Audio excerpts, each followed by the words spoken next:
Okay, we're going to try and find the full solution of the second derivative plus 9y is equal to e to the 3x. So this is type a times the second derivative plus by is equal to some function of x. So up to now we've sort of put this equal to 0. And so y from a previous video will be have been made up from what's known as a complementary function and the particular integral. To find the complementary function, we try y is equal to e to the mx. If we differentiate that again, we get me to the mx. And differentiating the second time for the second derivative, we get m squared e to the mx.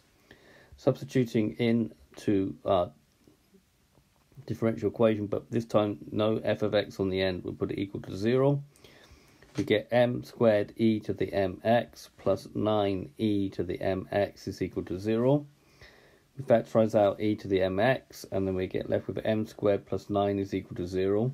E to the mx is always positive, and therefore m squared plus 9 is 0.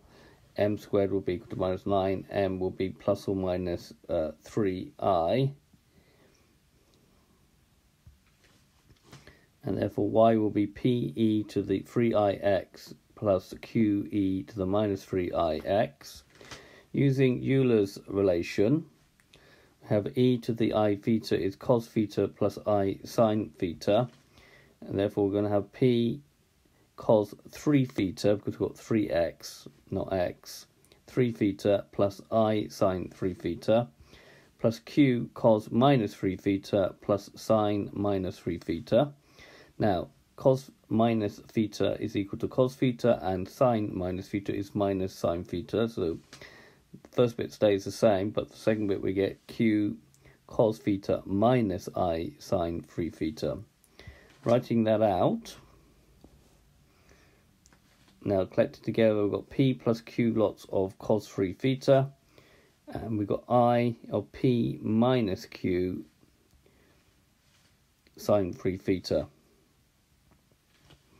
So we get, if we let p plus q be a, we've got a cos 3 theta plus b sine 3 theta, where a is p plus q and b is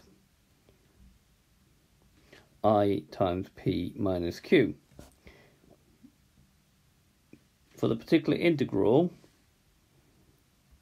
we're going to try y is equal to k e to the 3x, because we have f of x is e to the 3x. So for the first derivative is 3k e to the 3x.